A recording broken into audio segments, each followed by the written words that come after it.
नमः सिद्धिभ्यः।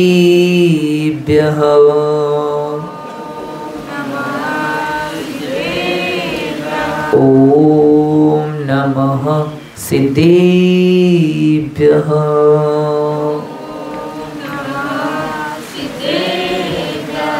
नमः श्रीवरदमानाय निर्धूतकलिलात्मने सालोकानां त्रिलोकानां यद्विद्यादर्पणायते यद्विद्यादर्पणायते यद्विद्यादर्पणायते। जय बोलो 24 भगवान की। देवादेव मूल नायक 1008 अष्टम तीर्थंकर श्री चंद्रप्रभा भगवान की। सिद्धांत शास्त्र की आचार्य भगवान श्री समदभद्र स्वामी की। 20वीं सदी के प्रथमाचार्य चर्चगुति समाधि सम्राट गुरुनाम गुरु आचार्य शांति सागर जी महाराज की। संत शिरोमणि आचार्य गुरु श्री विद्यासागर जी महाराज की। प्रातस्मन्य शांतमूर्ति वासरत्नाकर आचार्य गुरुदेव श्री सन्मत सागर जी महाराज की। मम दीक्षा गुरु युवा श्रवण कांतिरत्न आचार्य गुरु श्री चंद्र सागर जी महाराज की। परम पूज्य आचार्य गुरु श्री समय सागर जी महाराज की। अहिंसामय विश्व धर्म की।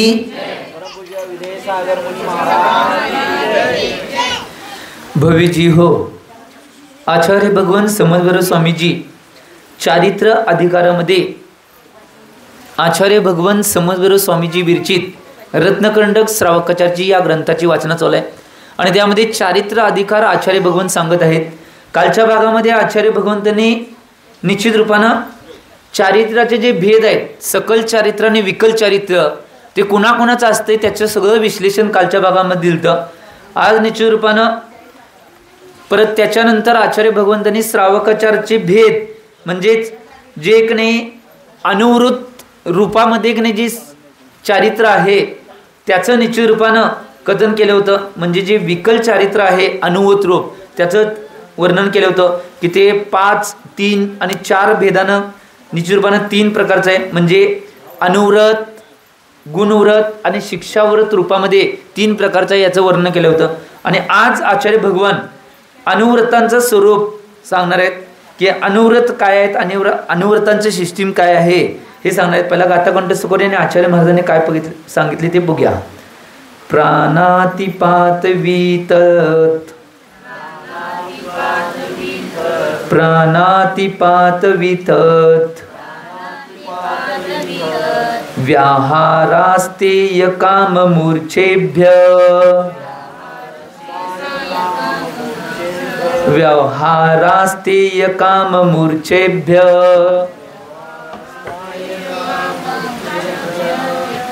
स्थूलेभ्य पापेभ्यो स्थूलोभ्य पापेभ्य स्थूलोभ्य पापेभ्यो विपुरमन मनोव्रतं भवन्ति भवति भवति विपुरमन मनोव्रतं भवति विपुरमन मनोव्रतं भवति प्राणातिपात वितत व्यवहारास्तेय काम मूर्छेभ्य स्थूलेभ्य पापेभ्यो विपुरमन मनोव्रतं भवति।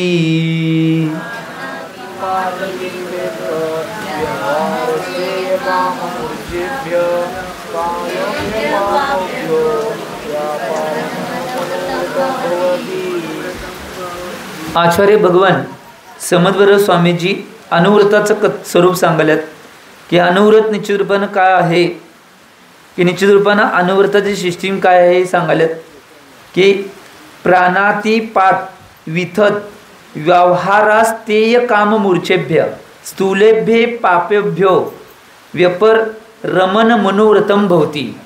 तर इथं आचार्य भगवान काय म्हणतात बघा, प्राणातिपात विथत व्यवहारास्तेय काम मूर्छेप म्हणजे जे इंद्रियाधिक प्राणांचा जो विषय विनाश आहे किंवा त्याच्या पुढे जाऊन असत्य भाषण असेल, चोरी असेल, मैथुन असेल, परिग्रह असेल, या प्राच स्थूलेभ्य पापेभ्य स्थूल हिंसादी पापापासून विपरमन याचा तर निवृत्त होणे हे 5 जी पाप आहेत त्याच्यापासून निवृत्त होणे अनुव्रतम, अनुव्रत भोवती म्हणजे होत आहे. अनुव्रताची व्याख्या काय, स्वरूप काय आहे की निश्चित रूपानं अहिंसा अनुव्रत, सत्यानुव्रत, आचरणानुव्रत, ब्रह्मचर्यानुव्रत आणि परिगृह परिमाण अनुव्रत, हे 5 जे स्थूल पाप आहेत, स्थूल पाप, याला स्थूल पाप म्हणलेलं आहे.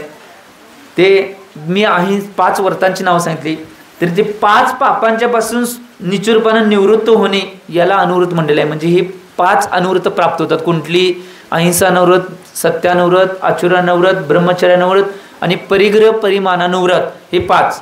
या गोष्टीलाच आचार्य भगवंतांनी अहिंसा अनुव्रत असं म्हणलेलं आहे. एक गोष्ट लक्षात घ्या, अहिंसा अनुव्रत जर पालन करायचं असेल तर आम्हाला निश्चित रूपानं या गोष्टी पाळायच्या असतील तर या 5 गोष्टीपासून निवृत्त व्हायला लागेल. की स्थूल निश्चित रूपानं जे मूळ रूपानं की नाही इंद्रियाधिक प्राणांचे की नाही विनाश आहे त्याच्यापासून, असत्य भाषणापासून, चोरीपासून, मैथूनपासून आणि परिग्रहापासून, याच्यापासून जे स्थूल पाप आहेत, मुख्य रूपाने जी पाप आहेत त्याच्यापासून निवृत्त व्हायला पाहिजे. त्याच वेळी आम्ही अनुव्रतांचं पालन करू शकतोय. काल आपण याचं उदाहरण बघितलं होतं. एक गोष्ट लक्षात घ्या, आजचा जो मानव आहे तो पहिला काय माहिती काय, नियम घ्यायलाच घाबरतोय. संकल्प घ्यायच्या पहिलाच नाही तो घाबरतोय. ती निश्चित रूपानं काय, ती नियम मोडला तर काय होईल, पाप लागेल. ही गोष्ट लक्षात घ्या. निश्चित रूपानं आम्ही चिंतन करण्याची गोष्ट नाही. नियम घेऊन जो मोडणार आहे त्याला पाप लागणार आहे म्हणजे तो पापी झाला का नाही. परंतु नियम न घेणार आहे तो महापापी आहे.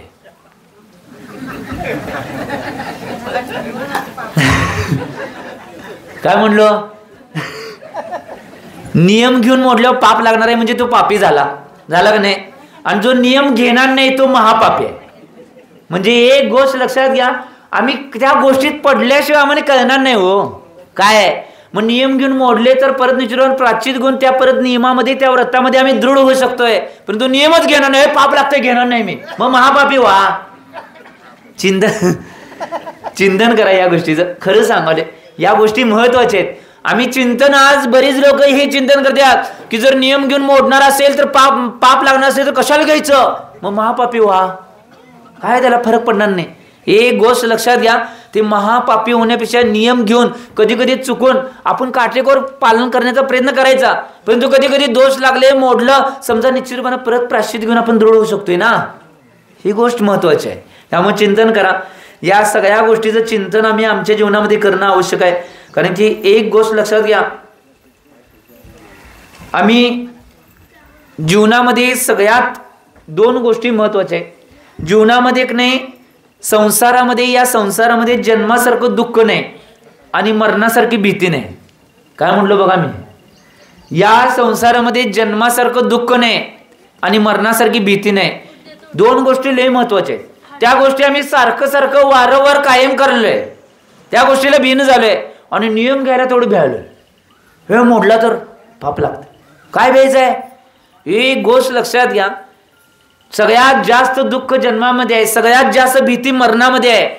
ते आम्ही वारंवार करत राहिलोय आणि फक्त नियम मोडतोय, ते पाप लागते म्हणून त्या भीतीनं नियम घ्यायचं आम्ही टाळायच नाही.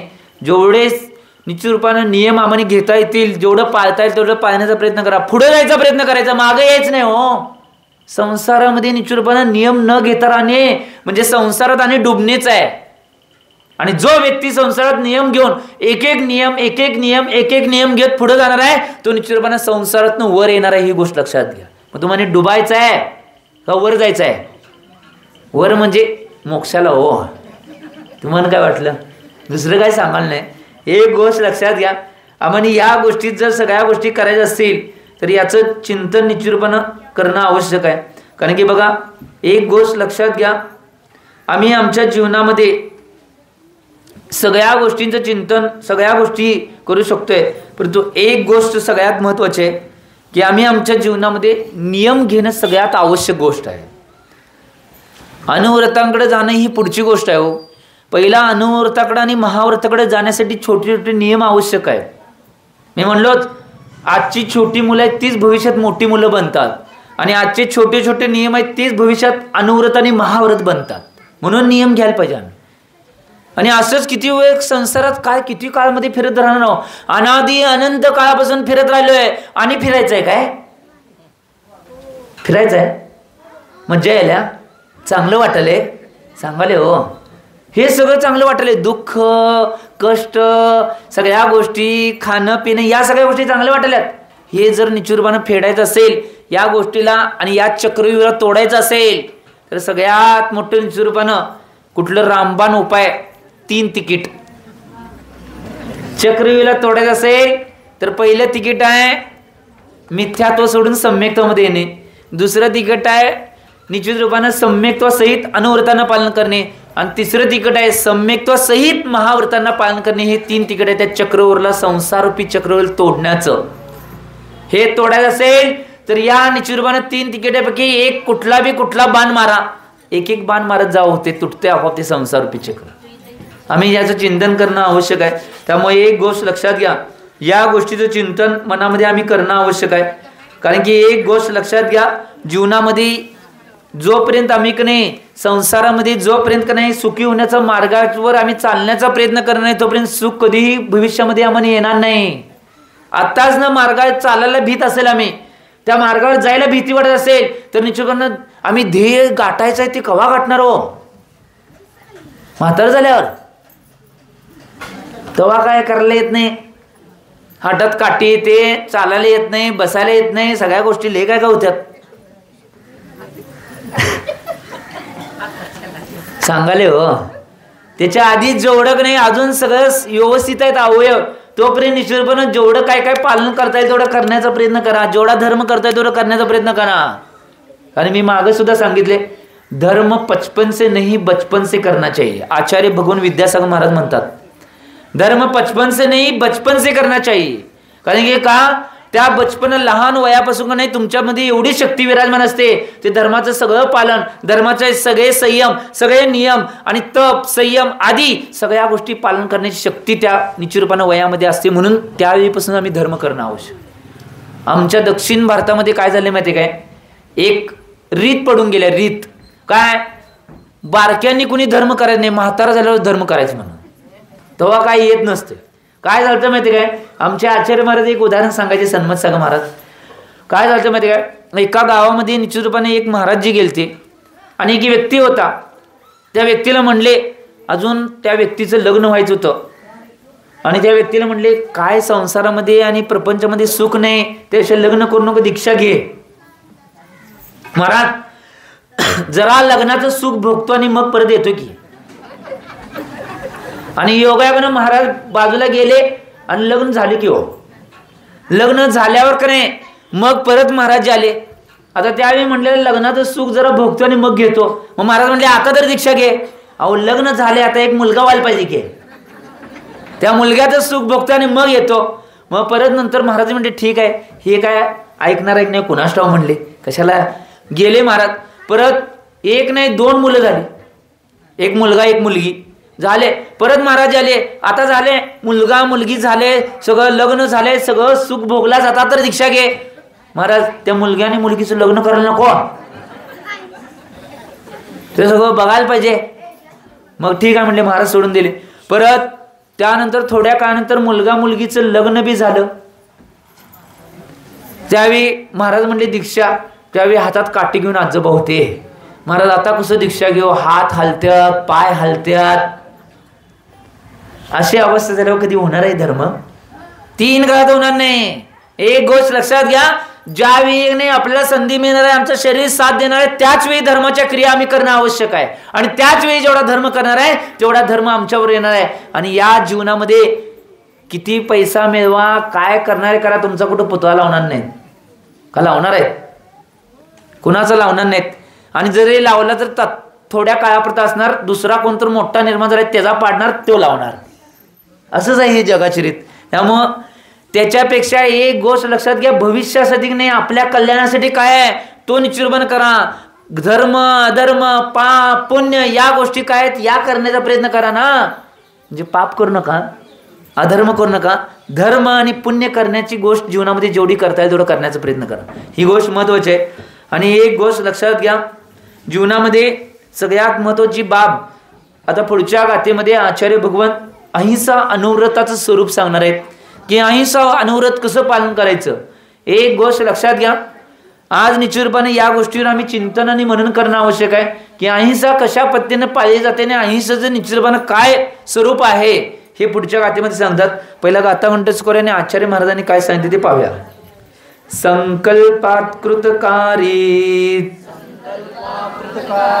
संकल्पात कृतकारित, संकल्पात कृतकारित, मननाधोगत्रयस्य चरसत्वा, मननाधोगत्रयस्य चरसत्वा, न हिनस्ति यत्तदाहु, न हिनस्ति यत्तदाहु, स्थूलवदात वीरमणं निपुणाः, स्थूलवदात वीरमणं निपुणाः, स्थूलवदात वीरमणं निपुणाः, संकल्पात कृतकारित, मननाद्योग्यत्रयस्य चरसत्वान्, न हिनस्ति यत्तदाहु, स्थूलवदात वीरमणं निपुणाः.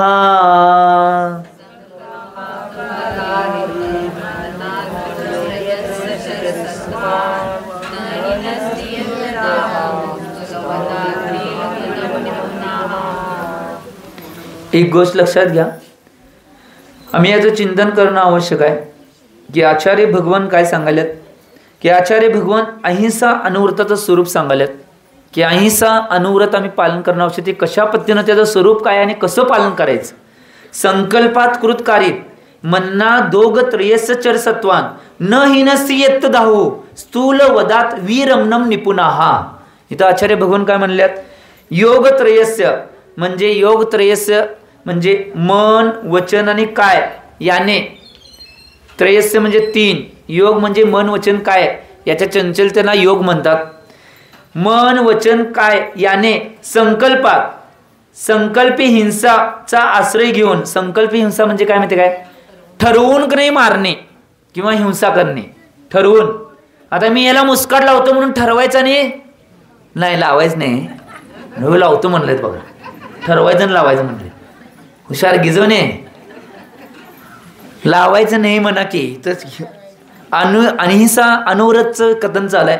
त्यामुळे एक गोष्ट लक्षात घ्या, मन वचन कायाने संकल्प हिंसेचा आश्रय घेऊन कृत कारित आणि अनुमोदनेनं, म्हणजे कृत कारित अनुमोदना हे काय माहिती काय.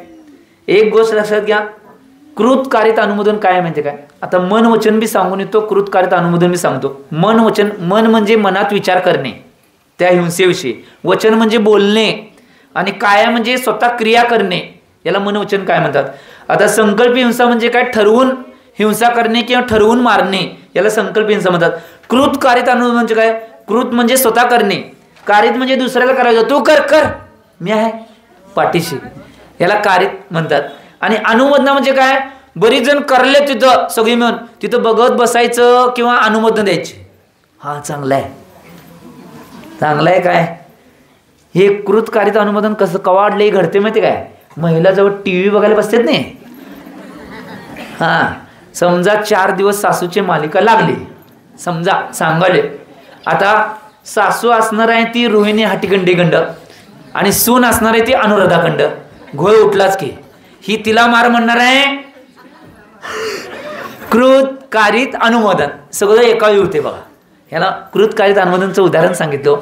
एक गोष्ट लक्षात घ्या, इथं काय सांगितलं की मन वचन कायाने संकल्प हिंसेचा आश्रय घेऊन कृत कारित अनुमोदने चरसत्वान, द्विंद्रिय त्रिइंद्रिय चतुरिंद्रिय आणि पंचेंद्रिय आणि त्रस जीवांना यात जो न हिनस्ती म्हणजे मारत नाही, तत् त्याला निपुणा.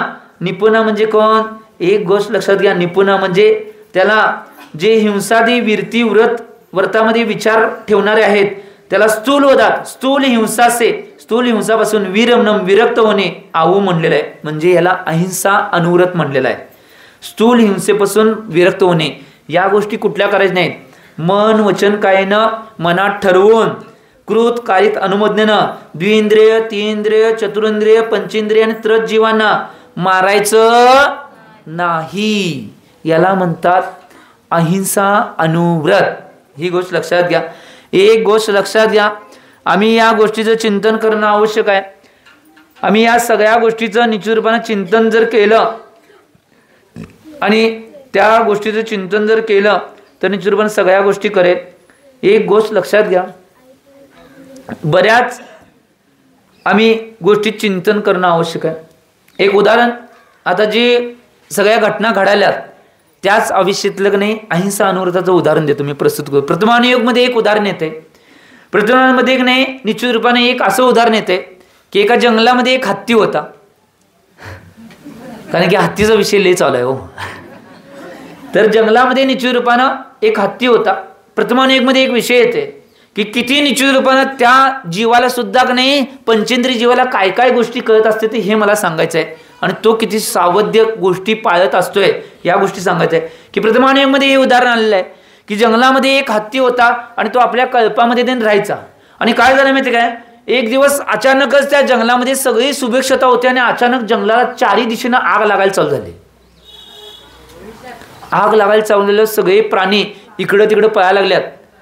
त्यावेळी हत्तींच्या कल्पाने काय केलं माहिती काय, ते प्राणी सगळे इकडे तिकडे पळायला लागले म्हटल्यावर का नाही हत्तीच्या कल्पाने नाही एक ठराविक एरिया धरला आणि तो एरिया सगळा स्वच्छ करून तिथं आत त्या स्वच्छ एरियामध्ये की नाही अग्नी येऊ नये म्हणून ही सगळी व्यवस्था निर्माण केली. आणि त्या सगळ्या का नाही जागेमध्ये सगळे प्राणी येऊन थांबायला लागले. म्हणजे तिथं आता अग्नी सगळीकडं लागलेला आहे.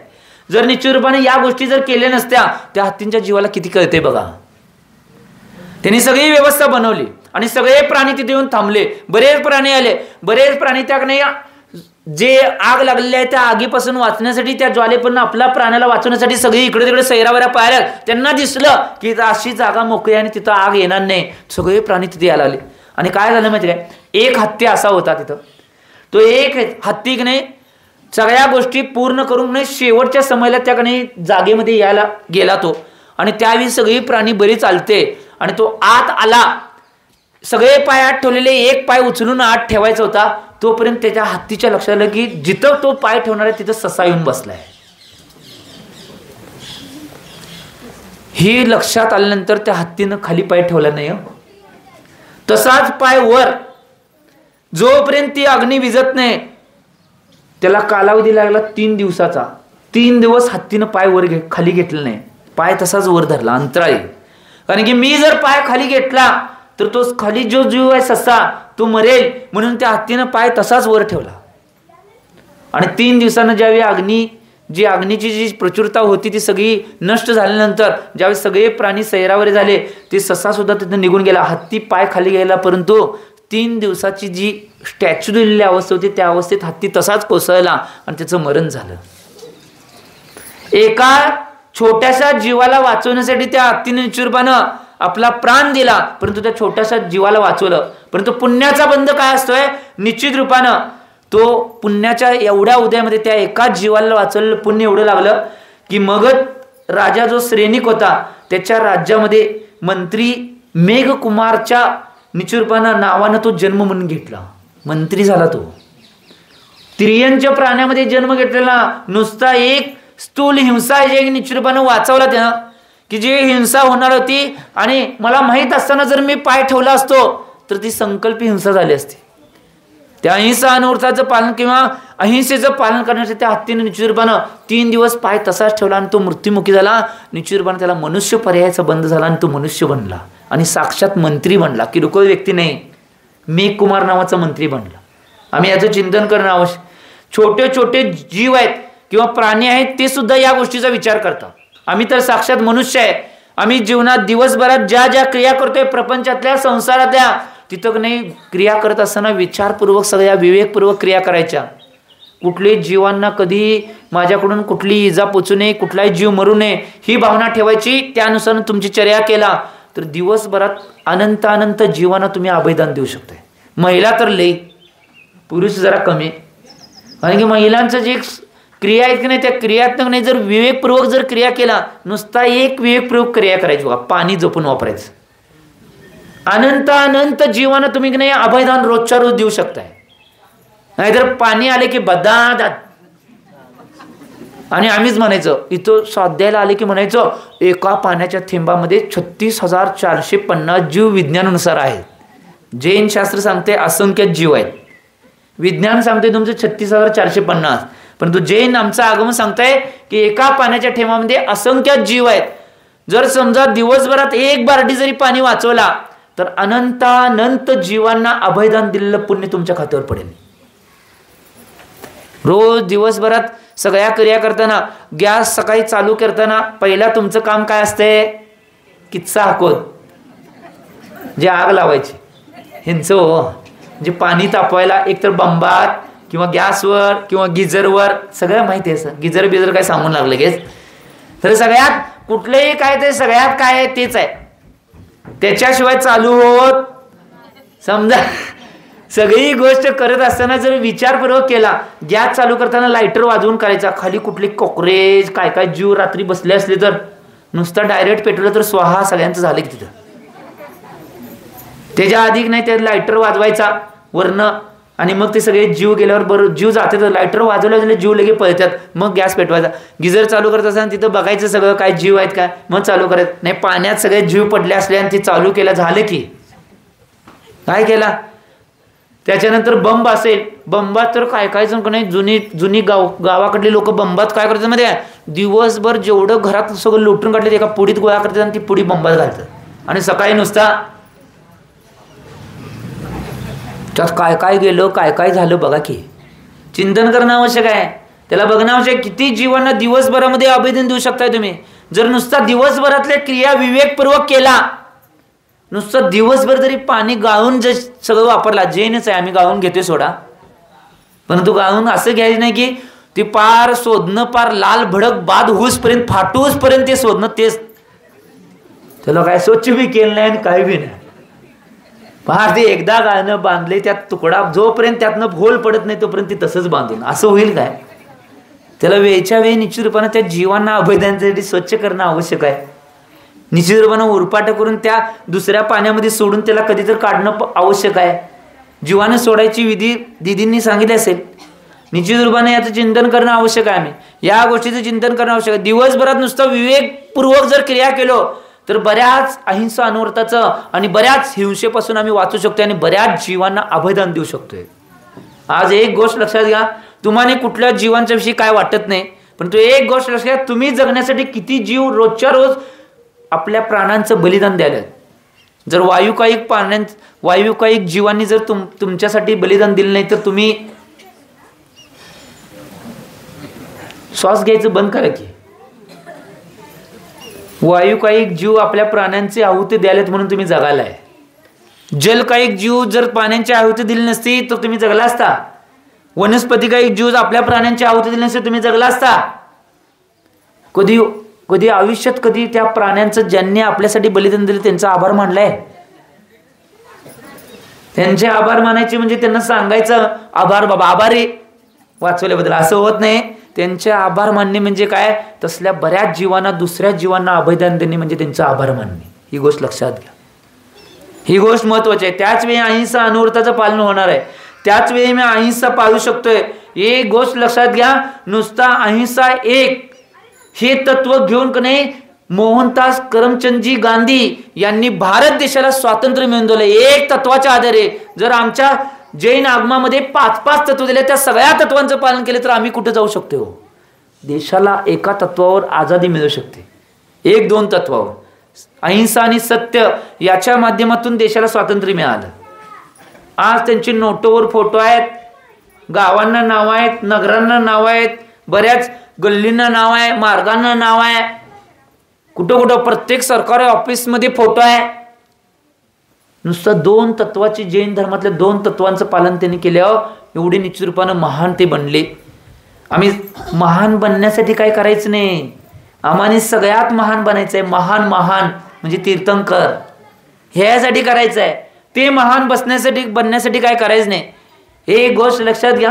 मी कायमस्वरूपी सांगतोय की निश्चित रूपानं जीवनामध्ये त्यागाला जास्त महत्व आहे. आणि त्यागाचं उदाहरण देताना मी महात्मा गांधींचं कायम उदाहरण देतोय. कारण की ज्यांनी आजपर्यंत खुर्चीचा स्वीकार केला ते राष्ट्रपती बनले. काय म्हणाले बघा, कान उघडे ठेवून ऐका. ज्यांनी आजपर्यंत खुर्चीचा स्वीकार केला ते राष्ट्रपती बनले, परंतु ज्यांनी खुर्चीचा त्याग केला ते राष्ट्रपिता बनले. काय सांगले मी? त्यागामध्ये महत्व आहे, त्यागाला किंमत आहे. राष्ट्रपती कोण मी म्हणते हो, राष्ट्रपिता म्हणजे देशाचे सगळ्यात मोठे निश्चित रूपानं देशाच्या पूर्ण देशाचे वडील किंवा देशांचे बाबा बनण्याचा मान त्यांना मिळाला. खुर्ची त्याग केली म्हणून.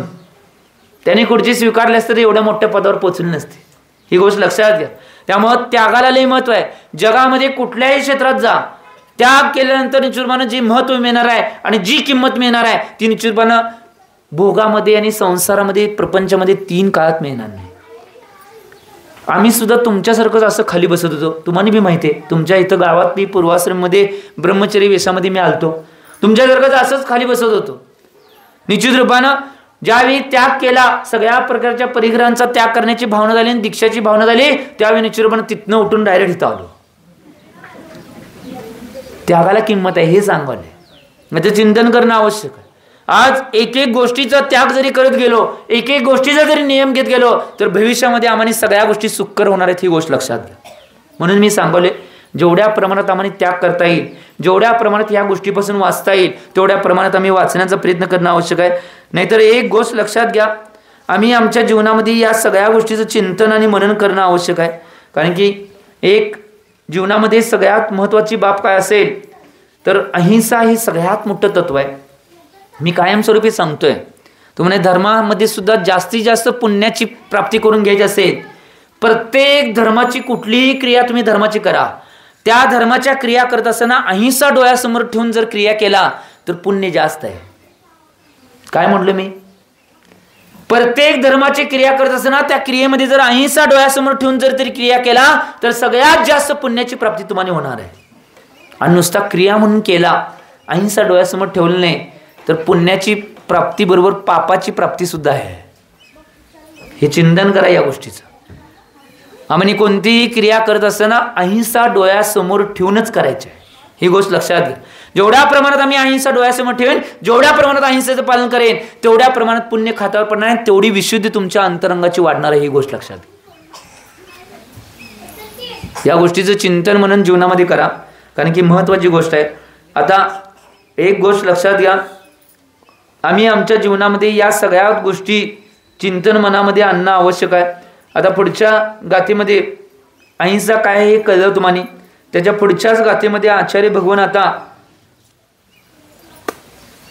भगवान अहिंसा अनुव्रताचे अतिचार सांगणार आहेत. कशामुळं अहिंसा अनुव्रत आमचं मोडू शकतोय, कशामुळं आमचं अहिंसा अनुव्रत जाऊ शकतोय, याचा विचार निश्चित रूपाने आचार्य भगवान करणार आहेत. की आम्ही याचं चिंतन करणं आवश्यक आहे.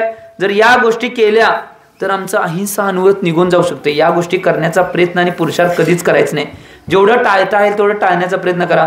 पहिला गाथा कंठस्थ करूया आणि आचार्य महाराजांनी काय सांगितले ते पाहूया. लय महत्त्वाची गाथा आहे, कारण की 5 अतिचार म्हणजे हे जर अतिचार आम्हाला लागत गेले तर आमच्याजवळ अहिंसा राहणार नाही. सगळ्यात मोठी महत्त्वाची भूमिका आचार्य भगवान आपल्याला द्याल्यात. पहिला गाथा कंठस्थ करूया आणि आचार्य महाराजांनी काय सांगितले ते पाहूया. छेदन बंधन पीडन, छेदन बंधन पीडन, मती भारारोपणं व्यतिचाराः, मती भारारोपणं व्यतिचाराः, आहारवारणापि च,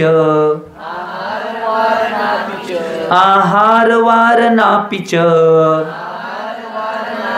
स्थूलवदात् व्यपुरते पंच, स्थूलवदात् व्यपुरते पंच, छेदन बंधन पीडन, मति भारारोपणं व्यतिचारा, आहारवारणापि च, स्थूलवदात् व्यपुरते पंच.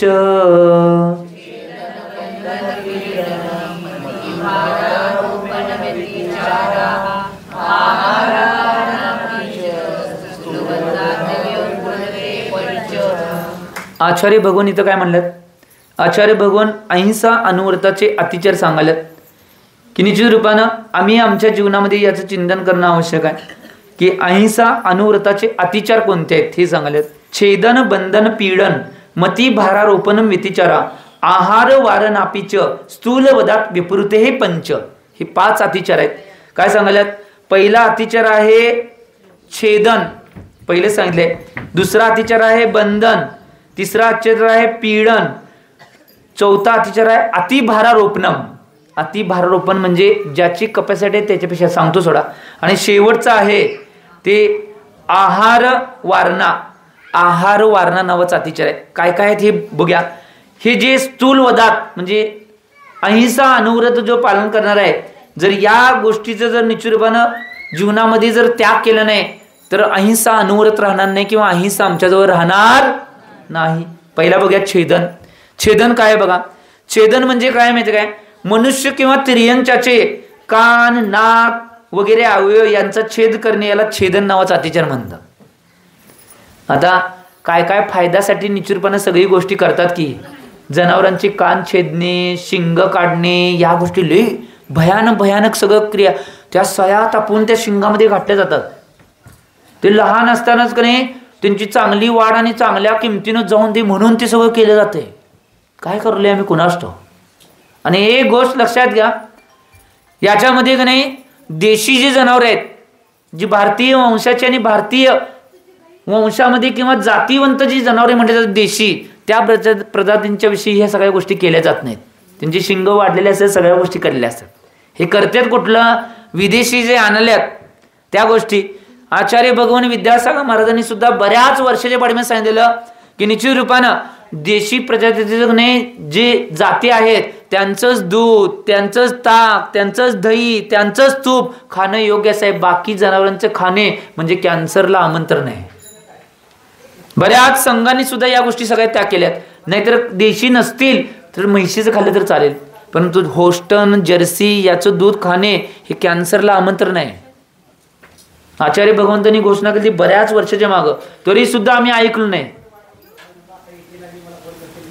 याचं चिंतन करणं आवश्यक आहे. एक गोष्ट लक्षात घ्या, काही झालं तरी या गोष्टी आम्ही पाहणं आवश्यक. आणि छेदन एवढं त्यांना नाही त्रास देतात, एवढं त्यांना पिडतात. छेदनच्या माध्यमातून पाय कापणे, काय काय काय गोष्टी करतात, काय कापतात सगळे एवढे छेदनच्या माध्यमातून.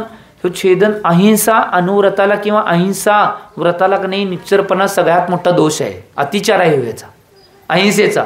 जर हे करत बसलो तर निश्चितपणे अहिंसा व्रत सुद्धा आमचं निघून जाईल. म्हणून छेदन या गोष्टी कधी करायच्या नाहीत. कधी करायला कृतकारिता अनुमोदन मनानं वचनानं काय करायचं नाही. मी काय सांगलोय नंतर आम्ही करणार नाही, करतो, काय उपयोग नाही. त्यामुळे कृतकारिता अनुमोदन मन वचन काय नाही याचा त्याग करायचा. ही गोष्ट लक्षात घ्या. आमच्या घरामध्ये जर जनावरं असतील, एक संकल्प सगळ्यांनी घ्यावा. आजचा जे अहिंसा अनुव्रताचे अतिचार आल्यात की एक संकल्प घ्यायचा की आमच्या घरातलं कोणतंही जनावर कधी आम्ही कापायला देणार नाही. कधी निचुरबानं कत्तलखान्याला ती कधीही जनावर जाता कामा नये. एक संकल्प इथनं घेऊन जा. अहिंसा लय मोठी अहिंसा पालन केला तुम्ही. काही झालं तर आमच्या घरातले कुठलीही जी जनावर आहेत निश्चित रूपानं ती कधीही कत्तलखान्याला जाता कामा नये किंवा आम्ही देता कामा नये. आणि कुणाच्या माध्यमातून समजा शेवटला असेल तर निश्चित रूपानं त्याचं संगोपन करा. मला एक सांगा, ज्यांनी आयुष्यभर निश्चित रूपानं लहानपणी तुम्हाला की नाही आईनं तुम्हाला दूध पाजलं, परंतु आई निश्चित रूपानं तुम्ही मोठ्या प्रमाणात आल्यानंतर आयुष्यभर दूध पाजण्याचं काम त्या जनावरांनी केलं. ज्यावेळी त्यांचं वय झाले त्यावेळी तुम्ही कापायला दिला. आई वडिलांना करीत केलाय असं? आई वडील म्हातार झाले म्हणून विचार करा की आई वडिलांच्या पेक्षा जास्त वेळा दूध देण्याचं काम आणि दूध पाजण्याचं काम त्या जनावरांनी तुमच्यासाठी केलंय. आणि त्यांना त्यांचं वय झाले म्हणून आम्ही कापायला देतोय. काय किती दुर्गती आणि किती कुठली बुद्धी सुचत्या कुणास ठाऊक. एक गोष्ट लक्षात घ्या, तुम्हाला असं जरी जाणवलं की असे कुठली की नाही कोण कापायला देणार आहे, वाटलं तर त्यांच्याकडं खरेदी करा आणि गोशाळेत नेऊन सोडा. लय मोठं पुण्य मिळते. अशा बऱ्याच संस्था काम करल्या. चिंतन करणं आवश्यक आहे. आम्ही सुद्धा बरेच दिवस या गोष्टी आमच्या तरुण मुलांच्या माध्यमातून करतोय त्या भागामध्ये. आज असं दिसलं तर एक सदलगा किंवा म्हैसाळ किंवा धामणी या तिन्ही गोशाळेमध्ये कुठं नेऊन सोडायचं, त्यातलं सांगोपांग सगळ्या व्यवस्थित प्रमाणे होतंय. परंतु एक त्या प्राण्याला वाचवलेलं पुण्य किती प्रमाणात लागतंय. आज या सगळ्या गोष्टींचं भाष्य चालू आहे, परंतु या गोष्टींची आम्ही चिंतन करणं आवश्यक आहे. कारण की हा छेदन जो नावाचा अतिचार आलाय त्याच्यावरून आपली चर्चा चालू आहे. दुसरा अतिचार आहे बंधन. मनुष्याला किंवा निश्चितपणे त्रियंचाला जकडून बांधून कैदेत ठेवणे किंवा त्रियंचांना दृढ बंधनाने बांधणे, पक्ष्यांना पिंजऱ्यात कोंडून ठेवणे, याला बंधन नावाचा अहिंसा अनुव्रताचा दुसरा अतिचार म्हणतात. म्हणून मी कायम सांगतोय की ज्यांच्या ज्यांच्या घरात कुत्रं आणि मांजर पाले त्यांना कायमस्वरूपी सूतक आहे. काय म्हणलो मी? ज्यांच्या घरामध्ये कुत्रा आणि मांजर आहे त्यांना कायमस्वरूपी सूतक आहे. ही गोष्ट लक्षात घ्या, खरं सांगवलंय. कारण की ते निश्चितरूपानं किती प्राणी जरी तुम्ही पाळला, कितीही सवय लागला, तर निश्चितरूपानं ते मांसाहारीच आहेत. ही गोष्ट लक्षात घ्या, याचं चिंतन करा. त्यामुळे एक गोष्ट लक्षात घ्या, असं किंवा पिंजऱ्यामध्ये पक्ष्यांना ठेवणे, तुम्ही चांगलं कितीही खायला त्यांना द्या, परंतु शेवटीला ती बंधनातच आहेत ना. परवा एक उदाहरण ऐकलेलं आठवते का बघा, 4 नंबरची गाथा आली. त्यावेळी एक उदाहरण आलं, एका पक्षाला त्या सोन्याच्या पिंजऱ्यात AC लावलेला खोलीत देश विदेशातली थंड थंड फळं खायला तो देत होता.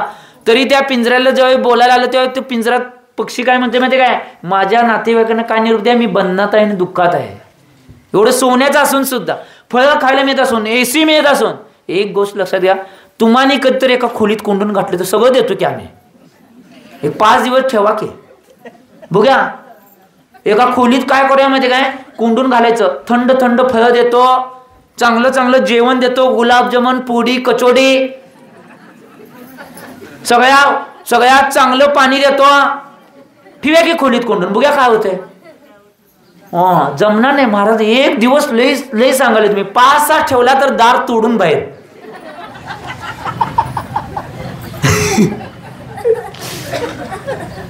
मग मला सांगा, वर्षानुवर्षी त्यांच्या त्या पक्ष्यांना, त्या प्राण्यांना आम्ही निश्चितपणे बंधनात ठेवतो. एक गोष्ट लक्षात घ्या, किती त्यांना वेदना आणि किती कष्ट आणि किती दुःख होत असेल, याचं चिंतन करणं आवश्यक आहे. पूर्ण जगामध्ये दया, करुणा, वात्सल्य आणि अहिंसाचं उद्गार करणारा जैन धर्म काय? मी परवा दिवशी म्हणलं होतं, काल मी सुद्धा भाष्य केलं होतं या गोष्टीवर. याच्यासाठी आम्ही बारीक बारीक जीवांच्या प्रत्येक गोष्टींचा किंवा अहिंसेचा सूक्ष्म विचार करणारा पूर्ण विश्वामध्ये कोणता धर्म असेल तर तो फक्त जैन धर्म आहे. ही गोष्ट लक्षात घ्या. आम्ही याचं चिंतन करणं आवश्यक. त्यामुळं असे कुठल्या गोष्टी असतील, तुमची मुलं मागितली, लाड पुरवायचा म्हणून असलं केला, सगळी पापात आहे बघा. लाडासाठी बी करू नका. कुत्रा पाळणे, मांजर पाळणे, कासव, कुठलंच पक्षी, वेगवेगळे पक्षी सगळे, ते बी आता करतात. किती काय आणतात की काय आणतात, असं चौकन पिट्टी असत्या. हे कसं माहिती आहे? Fish tank. तेच विचारत होतं, कोणाला माहिती की नाही बघायला. मला काय माहित नाही, वे PhD आहे माझी त्यावर. कोण बोलते बघायचं होतं. Fish tank. प्रचिती आली, प्रचिती सोड तुझी. तर एक गोष्ट लक्षात घ्या, आम्ही जीवनात चिंतन करणं आवश्यक आहे. असं कोणालाही निश्चित रूपानं कुठल्याही गोष्टीला करू नका. किती जरी त्या फिश टँकमध्ये किती तुम्ही त्यांना अन्न, किती गव्हाच्या गोळ्या, किती काय घातला, तरी निश्चितपणे त्यांना जे बंधन आहे ते बंधन निश्चितपणे आयुष्यभरासाठी, त्याच्यामुळं अंतराय बंधाचा बंध होणार आहे. अंतराय याचा अर्थ काय माहिती आहे? आता महाराज जे आहेत, महाराज जी ज्यावेळी नाही कधी आहारला गेले आणि आहारामध्ये केस आणि की नाही जीव आला, त्यांचा अंतराय झाला. ह्या अंतराय का माहिती काय? मागच्या जन्मात कुणाला तर असं निश्चितपणे अशा गोष्टी केल्या असतील, किंवा मागच्या जन्मात कुणाला तर बांधून घातले असेल, कुणाला देवदर्शनापासून अडवले असेल. हे सगळे अंतराय कर्माची कारणे आहेत. तुमच्या जीवनात जर आज आयुष्यभर त्या प्राण्याला निश्चितपणे तुम्ही बांधून ठेवला, किती मोठा अंतराय बन. आदि पुराणमध्ये जावा, आचार्य भगवंत जिनसेन स्वामींनी एक उदाहरण उद्घाटित केले की निश्चित रूपानं आदिनाथ भगवंतांचा जीव, जो भविष्यात आदिनाथ तीर्थंकर झाला, तो पहिला आदिनाथ भगवंतांचा जीव दुसऱ्या पर्यायामध्ये असताना शेतकरी रूपामध्ये होता. आणि शेतकरी रूपामध्ये असताना की नाही, त्या मशागत करण्यासाठी बैलाला की नाही नुसता, ते बैल की नाही तिथे मशागत करताना पीक खाते म्हणून नाही त्याला तोंडाला नुसता हे बांधलं. आणि ते नंतर गेल्यावर की नाही, तिथनं गेल्यावर तोंडाचं काढायचं राहिलं आणि 6 तास तरी राहिलं फक्त. किती? त्या 6 तासाचा बंद किती पडला अंतराय कर्म? 6 महिने त्यांना आहार मिळाला नाही. काय सांगाले? अंतराय कर्म लय मोठं आहे. मग आम्ही नुसता आमच्याकडे अंतराय कर्म आल्यावर नुसता भगवंत हे भगवान माझ्याच वडील दिलास. कोणी दिले? त्याने दिले वे, आम्हीच पहिला केले. हा, मांजर अडवं जात नाहीत, माणसंही अडवं जातात.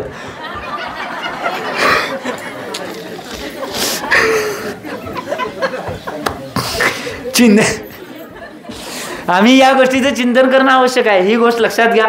त्यामुळं अशा कोणत्याही बंधनामध्ये कुठल्याही पशु पक्ष्यांना ठेवू नका. तुम्हाला वाटलं एक एकदा आम्ही ब्रह्मचारी असताना कधी कधी जाताना रेल्वेमध्ये आम्हाला विकल्प झाले, कधी शिकारीला जाताना गुरुंच्याकडे जाताना रेल्वेमध्ये विकल्प झाले, तर ते पैसे देऊन त्या पक्ष्यांना खरेदी करून पक्ष्यांना सोडत होतो आम्ही.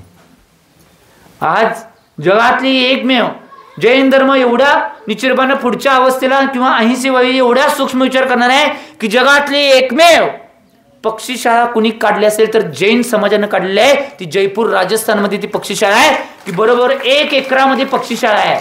त्यांचे सगळे पक्ष्यांचे जे दुखणं आहेत ते सगळं तिथं बरं करून त्यांच्यावर सगळ्या प्रकारचे ट्रीटमेंट उपचार करून त्या पक्षाला परत मुक्त केले जाते. एकमेव जगातली जैन पक्षीशाळा कुठं असेल तर जैनांनी स्थापन केलेली जयपूर या निवासस्थानी निचुरवान ती पक्षीशाळा आहे. अशी एकाच बाबतीत नाही, अशा बऱ्याच बाबतीत क्रांती निचुरवानं केलेली आहे. का? कारण की आमच्या शास्त्रामध्ये याचे सगळे धडे आम्हाला दिलेले आहेत म्हणून. त्याच्या पुढचा अतिचार आहे तो पीडन.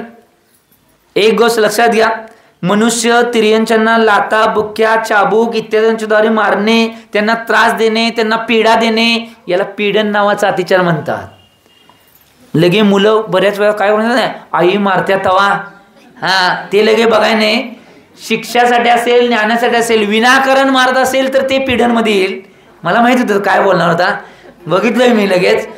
तर एक गोष्ट लक्षात घ्या, विनाकारण मारलेला असेल, काही चूक नसताना दोष नसताना जर ह्या गोष्टी केल्या, तिर्यंच्या विषयी मनुष्याविषयी जर केल्या तर पीडन नावाचा अतिचार आहे तो घडणार आहे आणि आमच्याकडं अहिंसा निघून जाणार आहे. ही गोष्ट लक्षात घ्या. ते मुलांच्या बाबतीत मुलींच्या बाबतीत जे होतंय ते शिक्षण आणि त्यांना संस्कार देण्यासाठी आहे, ते पीडन मध्ये येत नाही. ही गोष्ट लक्षात घ्या. त्यामुळे चिंतन करा, या गोष्टीचे चिंतन करणं आवश्यक आहे. विनाकारण कुठल्या गोष्टी कोण करत असेल रागाच्या मध्ये, आता बऱ्याच वेळा प्राण्यांच्या बाबतीत होतंय, म्हैस असेल धार देत असेल विनाकारण बघ नसता काठीन मारायचं, हा उपयोग. चिंतन करा, एक गोष्ट लक्षात घ्या, तुम्हाला बघ काठीनं मारलं तर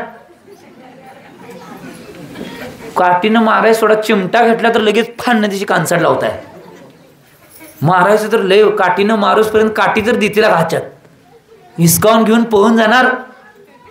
हे गोष्ट लक्षात घ्या, याचं चिंतन करणं आवश्यक आहे. त्यामुळे पीडन नावाचा बोस कधी मूक जनावरांना, मूक प्राण्यांना ज्यांना कळत नाही त्यांना विनाकारण त्यांना मारणे, विनाकारण पीडा देणे, विनाकारण निश्चितपणे गोष्टी करणे, ह्या सगळ्या दोषास्पद आहेत. मध्ये एक सगळ्यात जास्त याचा एक प्रचार होता बघा, डॉक्टर आहे तिथं सांगतोय. मध्ये एक प्रचार प्राण्यांच्या बाबतीत काय होतं, दूध देत नव्हतं म्हणे, एक इंजेक्शन दिलं जायचं. त्याला काय नाव होतं मला आठवण झाली आता, त्याचं नाव एक भयानक इंजेक्शन होतं. एक गोष्ट लक्षात घ्या, ऑक्सिटोसिन, बरोबर आहे का ते? बरोबर असेल, आता डॉक्टरने सांगितलं म्हणजे बरोबर असणार. तर ऑक्सिटोसिन हा हे इंजेक्शन, एक गोष्ट लक्षात घ्या, वैज्ञानिकांनी सुद्धा सिद्ध केलं की आपल्या हव्यासापायी, आपल्या लालसेपायी ते इंजेक्शन त्या जनावरांना दिलं जायचं. एवढ्या वेदना त्या शरीराला व्हायचं, दूध द्यायचं ते, पण तो शरीराला एवढ्या वेदना द्यायच्या. एका जर चुकून ते ऑक्सिटोसिन इंजेक्शन माणसाला दिलं तर जाग्यावर त्या माणसाचा मृत्यू व्हायला पाहिजे, एवढं भयानक ते होतं. किती लोकांनी, किती जणांनी निश्चितपणे पीडा, त्या गोष्टी ह्याला पीडा म्हणतात हो. या सगळ्या गोष्टी करणे हे पीडामध्ये येते. चिंतन करा, एक गोष्ट लक्षात घ्या, त्याला आयुर्वेदिक बाकीचे बाह्य उपचार सुद्धा आहेत, त्या माध्यमातून करा ना. आणि एक दिवस जरा दूध कमी दिलं म्हणून काय तुमचं काय जाणार आहे? ही चिंतन करा या गोष्टीचं. म्हणून एक संप्रदाय अशी निर्माण झाली आहे या बाबतीत पीडन, की जनावरांना पीडा होत्या म्हणून नाही दूध खाणे ही सुद्धा मांसाहार मानणारी एक प्रजात आहे. जे शिकलेले आहेत किंवा जास्त इंटरनेटचा वापर करतात त्यांना माहीत असेल, अशी बी एक निश्चितपणे पूर्ण विश्वामध्ये एक जात आहे. त्यांनी सगळ्या जगातल्या विश्वातल्या नाही समाजांच्याकडे ती परमिशन घेऊन ते जातीची नोंदणी सुद्धा केलेली आहे. की ते गाईचं दूध पिणे हे सुद्धा मांसाहार मानतात, ते पिढ्याच्या अपेक्षेनं. परंतु एक गोष्ट लक्षात घ्या, पिढा नसेल, कारण की रक्ताच्या पेशी आणि शिरा आणि दुधाच्या पेशी आणि शिरा या सगळ्या पूर्णपणे वेगळ्या आहेत. चिंतन करणं आवश्यक आहे. त्यामुळं याचं चिंतन करा. पीडन आणि त्याच्या पुढे जाऊन आहे अतिभारारोपण. हा अतिचार माणसाला अथवा तिर्यंच्याला शक्तीपेक्षा जास्त ओझे घालणे याला अतिभारारोपण नावाचा अतिचार म्हणतात. अहिंसा अनुव्रत किंवा अहिंसा व्रतामध्ये हा एक अतिचार आहे. हे केला. आता समजा बैल असतील, मधल्या काळामध्ये सगळ्या गोष्टी जास्त व्हायच्या, आता सगळ्यात जास्त यंत्र आले, त्यामुळे या गोष्टी कमवल्या. तरी सुद्धा काय काय ठिकाणी चालू आहे. आता लहान मुलगा असेल आणि त्याला कुणी कामावर ठेवला असेल तर त्याची शक्ती नसताना सुद्धा जास्त भार देणे, किंवा मनुष्य असेल त्याची शक्ती नसताना सुद्धा त्याच्यावर जास्त भार देणे, किंवा पशु असेल त्याची शक्ती नसताना सुद्धा त्याच्यावर जास्त भार देणे, आणि त्याची शक्ती नसताना सुद्धा त्या निश्चित रूपानं स्त्रियांच्याला जास्त पीडा देणे. आज निश्चित रूपानं बऱ्याच अशा गोष्टी घडतात की पीडा. आता त्या कुठल्या गोष्टीवर मला भाष्य करायचं नाही, परंतु अशी बरीच प्रथा आणि कुप्रथा आहेत की त्याच्या माध्यमातून जनावरांना आणि त्या प्राण्यांना, तिर्यंच्यांना निश्चित रूपानं तसल्या प्रकारच्या पीडा दिल्या जातात. या कुठल्याही गोष्टी या सगळ्या अतिभारारोपणमध्ये, त्याचं जेवढं भार उचलायची शक्ती आहे त्याच्यापेक्षा जास्त देणे त्याला अतिभारारोपण म्हणतात. आता मनुष्य असेल 50 किलो, 60 किलो, 100 किलो लई झालं, 200 किलो दिलं तर काय त्याची अवस्था होईल. चिंतन करणं आवश्यक आहे. एक गोष्ट लक्षात घ्या, एवढं जर दिलं तर काय होईल, तर निश्चित रूपानं यालाच अतिभारारोपण नावाचा हा अतिचार म्हणतात. आणि त्याच्या पुढं आहे आहार वारणा, म्हणजे मनुष्य तिर्यंचे यांना वेळेवर आहार पाणी न देणे, त्यांना प्रतिबंध करणे, याला अहिंसा अनुव्रताचा किंवा अहिंसा व्रताचा निश्चित रूपानं आहार वारणा नावाचा हा 5वा अतिचार म्हणतात. काय, आमची जनावरं असली आणि समजा आम्ही कुठं पाहुण्याकडे कार्यक्रम गेलो, शेजारच्यानं फोन करून सांगायचं जरा वैरण टाका, त्यांनी टाकली नाही टाकली काय नाही, आम्ही तिकडं आरामशीर कार्यक्रम करलोय, सगळं निवांत, आम्ही भोजन खाल्लोय, बफे सिस्टम कार्यक्रमात हो सगळं करलंय आम्ही. तिकडे या जनावरांचं काय झालं, त्यांना पाणी मिळालं, काय आहार मिळालं, चौकशी करणं, नुसता एक फोन करून सांगितलं झालं आमचं काम. एक गोष्ट लक्षात घ्या, त्या जर जीवाला, त्या प्राण्याला जर तेवढी पीडा मिळत असेल, त्याला वेळच्यावर आहार आणि पाणी मिळत नसेल, तर निश्चित रूपानं त्यालाच आचार्य भगवंतांनी आहार वारणाच नावाचा अहिंसा अनुव्रताचा अतिचार सांगितलाय. अहिंसा तुमच्याजवळ कसे राहणार, त्या जीवाच्या त्या प्राण्याविषयी तुम्हाला मनामध्ये भावना आणि अस्मिताच नाही, करुणा, वात्सल्य, दयाच नाही, 3 कारणामध्ये अहिंसा राहू शकत नाही तुमच्याजवळ. त्यामुळे तुम्ही चिंतन करा.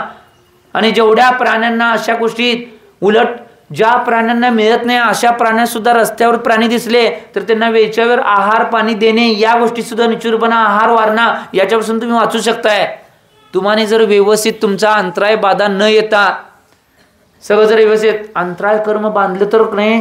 आता समजा एक दिवस घरात तुमच्या बायकोनं पंचपक्वान सगळं केलंय, आता तुम्ही आनंदी आहे, पंचपक्वान मला खायला मिळणार आहे, गुलाबजामुन, पुरी, कचोडी, सगळं, पुरणपोळ्या, आमरस, समजा सगळं, कटाचा सार सांगाले हो, महाराष्ट्रीवाल्यांचं जेवण सांगाले, हे सगळं केले, सगळं ताट निश्चितपणे पुढ्यात ठेवले.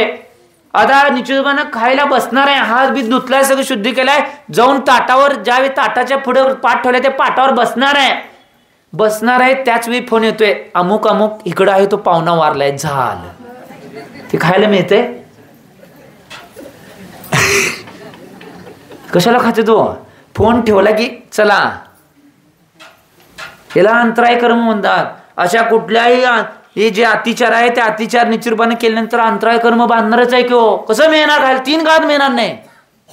चिंतन करा या गोष्टी. त्यामुळे प्राण्यांच्या विषयी जेवढी दया, वात्सल्य, करुणा, जेवढी अहिंसा दाखवता येईल आणि त्याच्या अतिचार जेवढ्या प्रमाणात पाळता येईल तेवढा पाळण्याचा पुरुषार्थ करा, म्हणजे निश्चितपणे अहिंसा अनुव्रत आम्ही पाळू शकतोय. आणि अहिंसा म्हणजे निश्चितपणे आमचा प्राण आहे. जर कोणी प्राणच काढून घेतला तर आम्ही जैन लोक निश्चितपणे जगू शकत नाही. ही गोष्ट लक्षात घ्या. हृदयामध्ये जर निश्चितपणे तुमच्या शरीरामध्ये हृदयच नसेल काय उपयोग आहे हो, शरीर चालूच शकणार नाही. कारण की पहिला निश्चित रूपानं जैन ही व्याख्या जैन धर्माला नव्हती. अहिंसा परमोधर्म म्हणायची पहिला, कायम अहिंसा धर्म नाव असायचं त्याला. याचं मूळ कारण काय, मूळ लोष परम धर्म आमचा कोणता असेल तर अहिंसा आहे. कुठल्याही कार्याची कुठल्याही गोष्टीची सुरुवात कुठनं होणार असेल तर अहिंसेपासून सुरुवात होणार आहे, म्हणून अहिंसा परमधर्म आहे. ही गोष्ट लक्षात घ्या. त्यामुळे तुमच्या जीवनामध्ये जेवढं काही तुम्हाला या सगळ्या गोष्टींचं पालन करून उद्याच्या भागामध्ये आचार्य भगवान सत्य अनुव्रताचं कथन करणार आहेत की सत्य अनुव्रत कशा प्रकारे पालन केले जाते, की सत्य काय आहे, सत्याचे अतिचार काय आहेत, सगळं अतिशय सुंदर कथन उद्याच्या भागामध्ये आचार्य भगवान करणार आहेत. ते उद्याच्या भागामध्ये आपण बघूया की आचार्य भगवंतांनी काय सांगितलंय. मी एवढीच भावना करतो की आचार्य महाराजांनी ज्या अहिंसेचं कथन केलंय तेवढी अहिंसा पालन करण्याचा पुरुषार्थ आणि प्रयत्न तुमच्या जीवनामध्ये तुम्ही करावा एवढी भावना करतो. आणि आजच्या वाणीला विराम देतो. जय बोला आचार्य भगवान श्री सन्मती सागरजी महाराज की.